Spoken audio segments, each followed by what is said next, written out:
মাধ্যমিক ভূগোলে নাম্বার তোলা একদম সহজ। প্রিয় মাধ্যমিক পরীক্ষার্থীরা, তোমরা বিগত বছরের প্রশ্নপত্র যদি অ্যানালিসিস করে দেখো, সেখানে তোমরা দেখবে প্রত্যেক বছর পার্থক্য আসছেই। তাই মাধ্যমিক ভূগোলে পার্থক্য একটি গুরুত্বপূর্ণ বিষয়।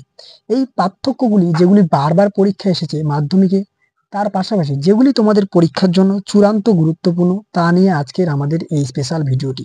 আজকের এই স্পেশাল ভিডিওটিতে থাকছে সেরা 6টি গুরুত্বপূর্ণ পার্থক্য উত্তর সহ, যেগুলি তোমাদের পরীক্ষার জন্য চূড়ান্ত গুরুত্বপূর্ণ।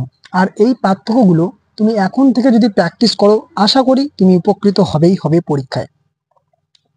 আর এই পিডিএফটি তুমি অবশ্যই ডাউনলোড করতে পারবে। তার জন্য তোমাকে ভিডিওটি প্রথম থেকে শেষ পর্যন্ত দেখতে লাগবে।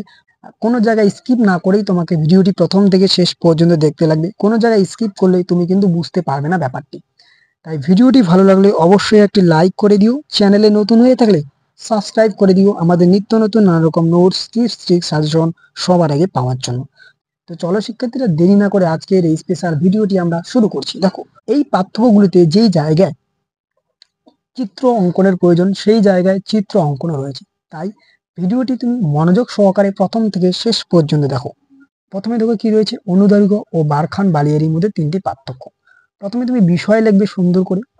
এই বিষয়গুলোর মধ্যে কি কি লিখবে, একটা হচ্ছে নামকরণ, উৎপত্তি, বিস্তার, ছবি। অর্থাৎ এখানে কি ছবি রয়েছে দেখো, বায়ু প্রবাহ, এই যে সিংহের মতন যে ছবিটি সুন্দর করে উপস্থাপন করা হয়েছে।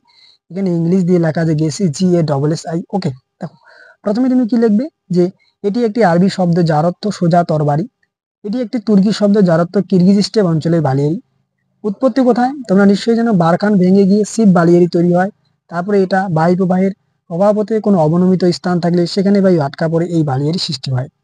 এর বিস্তার দেখো, গড় উচ্চতা কত, 100 থেকে 120 মিটার, উচ্চতা 30 থেকে 35 মিটার। দৈর্ঘ্য কত, দৈর্ঘ্য কয়েকশো মিটার থেকে কয়েক কিলোমিটার হয়। এটির দৈর্ঘ্য 200 থেকে 500 মিটার। এরপরে তুমি সুন্দর করে একটি চিত্র অঙ্কন করবে।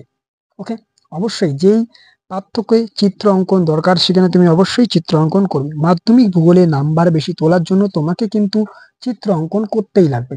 পরবর্তী পার্থক্য, ভারতের ক্রান্তীয় চিরহরিৎ উদ্ভিদ এবং ক্রান্তীয় পর্ণমোচী উদ্ভিদের বৈশিষ্ট্যের 3টি পার্থক্য উল্লেখ করো। কি কি পার্থক্য? প্রথমে দেখো অবস্থান, অর্থাৎ ক্রান্তীয় চিরহরিৎ উদ্ভিদের অবস্থান কোথায়, পূর্ব হিমালয়ের পাদদেশ, পশ্চিম ঘাট ইত্যাদি। তারপরে তুমি দেখো এখানে অবস্থান রয়েছে গঙ্গা ব্রহ্মপুত্রের বিস্তীর্ণ সমভূমি অঞ্চল, বিভিন্ন রাজ্যগুলো রয়েছে।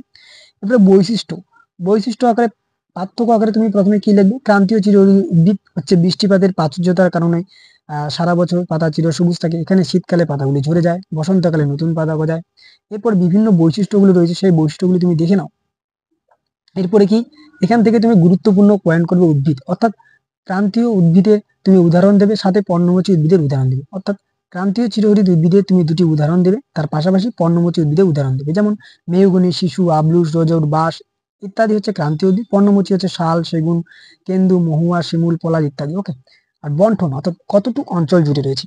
ভারতের 12% ভূমিতে এই অরণ্য রয়েছে, আর ভারতের 29% জমিতে এই অরণ্য রয়েছে।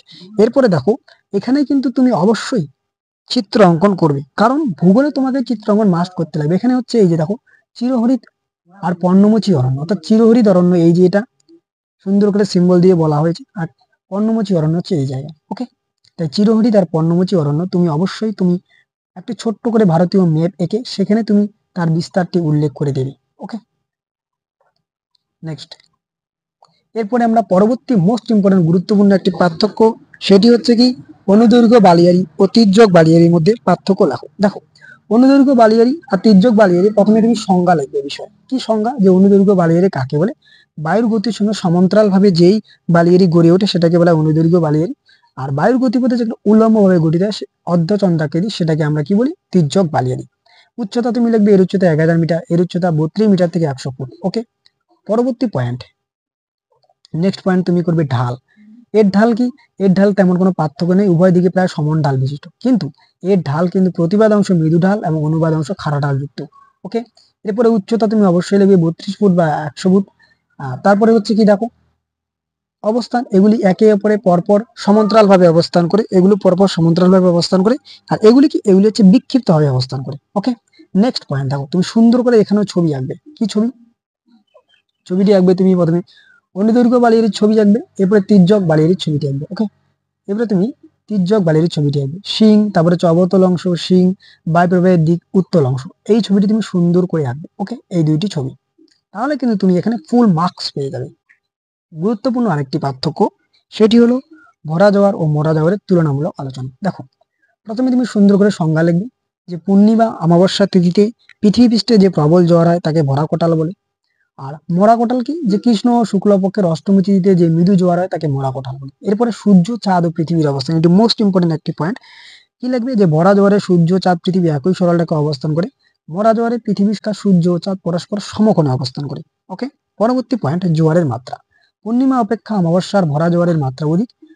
মরা জোয়ারের মাত্রা সর্বদা মৃদু এবং একই রকম। পরবর্তী পয়েন্ট, ক্ষয়ক্ষতির সম্ভাবনা। দেখো, ভরা জোয়ারে ক্ষয়ক্ষতির সম্ভাবনা প্রবল, মরা জোয়ারে কিন্তু ক্ষয়ক্ষতির সম্ভাবনা প্রায় নেই বললেই চলে। এখানেও কিন্তু তোমাকে গুরুত্বপূর্ণ ছবি আঁকতে লাগবে। দেখো, গুরুত্বপূর্ণ দুটি চিত্র, প্রথমে তুমি চাঁদ, পৃথিবী সুন্দর করে আঁকবে। চাঁদ, পৃথিবী, সূর্য, তারপরে এটি তুমি উল্লেখ করবে পূর্ণিমা। তারপরে দেখো, পৃথিবী, চাঁদ, সূর্য, অমাবস্যা, ভরা জোয়ার, সুন্দর করে তুমি এই চিত্রটি আঁকবে। পরবর্তী চিত্র কি, মরা জোয়ারের চিত্র আঁকবে। এখানে তুমি সুন্দর করে ছবিটি আঁকবে। অষ্টমী তিথিতে সূর্যকে দেখাবে, চাঁদের কক্ষপথ দেবে, এই ছবিটিও তুমি খুব সুন্দর করে আঁকবে। ওকে, এই হলো একটি গুরুত্বপূর্ণ পার্থক্য। পরবর্তী পার্থক্য, ভারতের রেলপথ ও সড়ক পথের তুলনামূলক আলোচনা। দেখো, প্রথমে তুমি দূরত্ব লিখবে। বিষয়ে দূরত্ব লিখবে কি, স্বল্প দূরত্বের ব্যবধানে সড়ক পরিবহন উপযুক্ত, কিন্তু অধিক বা মাঝারি দূরত্বের ব্যবধানে কিন্তু রেল পরিবহন উপযুক্ত। পরবর্তী পয়েন্ট, পরিবহন ব্যয়। সড়ক পথে যাতায়াতের ভাড়া বা ব্যয় রেলপথের তুলনায় বেশি, রেলপথে যাতায়াতের ভাড়া বা ব্যয় সড়ক পথের তুলনায় কম। পরিবহনযোগ্য দ্রব্য, খুব সুন্দর একটি পয়েন্ট, যেখানে হালকা বা ভারী দুই ধরনের দ্রব্যই পরিবহন করা যায়, কেবলমাত্র ভারী পণ্যদ্রব্য পরিবহন করা যায়। নির্মাণ ব্যয়, সড়ক নির্মাণে ব্যয় অপেক্ষাকৃত কম, কিন্তু রেলপথ নির্মাণে ব্যয় অপেক্ষাকৃত বেশি।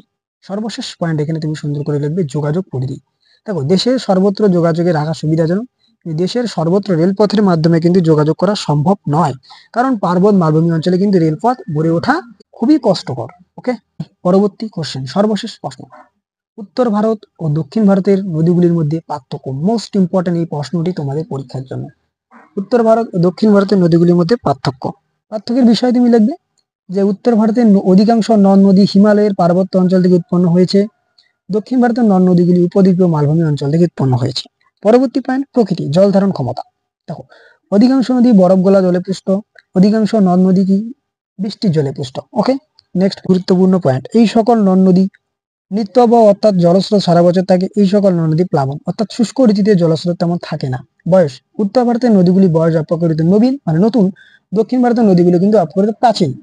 গতিপথের দৈর্ঘ্য, উত্তর ভারতের নদীগুলি গতিপথের দৈর্ঘ্য খুব বড়, দক্ষিণ ভারতের নদীগুলি গতিপথের দৈর্ঘ্য খুব ছোট। দেখো, এখানে অনেকগুলো পার্থক্য রয়েছে, তোমার যেটা সুবিধে তুমি সেই পয়েন্টটাকেই নেবে, যেটা তোমার কাছে সহজ বলে বা সহজবোধ্য মনে হচ্ছে। জলের পরিমাণ, উত্তর ভারতের নদীগুলি দ্বারা বাহিত জলের পরিমাণ খুব বেশি, দক্ষিণ ভারতের নদীগুলি দ্বারা বাহিত জলের পরিমাণ খুব কম।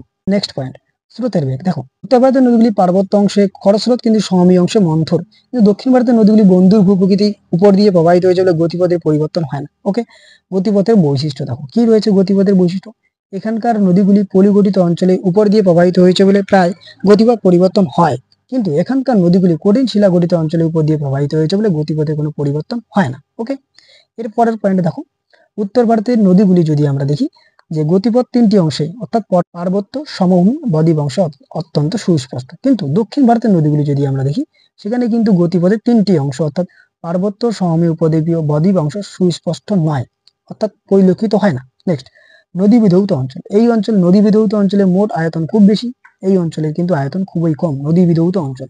সর্বশেষ পয়েন্ট এখান থেকে, বদ্বীপের অবস্থান। উত্তর ভারতের নদীগুলি মোহনায় বিশাল আয়তনে বদ্বীপ দেখা যায়, প্রতিটি নদীর মোহনায় বদ্বীপ গড়ে উঠেছে, কিন্তু দক্ষিণ ভারতের পূর্ব বাহিনী নদীগুলির মোহনায় বদ্বীপ গড়ে উঠলেও তা আয়তনে খুব ছোট, এছাড়া পশ্চিম বাহিনী নদীগুলির মোহনায় কোনো বদ্বীপ নেই। ওকে, এই গুরুত্বপূর্ণ 6টি পার্থক্য মাধ্যমিক পরীক্ষায় বারবার এসেছে এবং তোমাদের পরীক্ষার জন্য চূড়ান্ত গুরুত্বপূর্ণ। তাই এই 6টি পার্থক্য তুমি এখন থেকে বাড়িতে সুন্দর করে রেডি করো, পাশাপাশি তুমি এর পিডিএফটি ডাউনলোড করে নাও। এর পিডিএফটি ডাউনলোড করার জন্য তোমাকে ডেসক্রিপশন বক্সের লিঙ্কে ক্লিক করতে লাগবে, ডেসক্রিপশন বক্সের লিঙ্কে ক্লিক করলে পিডিএফটি ডাউনলোড হয়ে যাবে। ভিডিওটি ভালো লাগলে অবশ্যই তুমি তোমার বন্ধুদের মাঝে শেয়ার করো, চ্যানেলে নতুন হয়ে থাকলে সাবস্ক্রাইব করে দিও আমাদের নিত্য নতুন নানা রকম নোটস, টিপস, ট্রিক্স, সাজেশন সবার আগে পাওয়ার জন্য।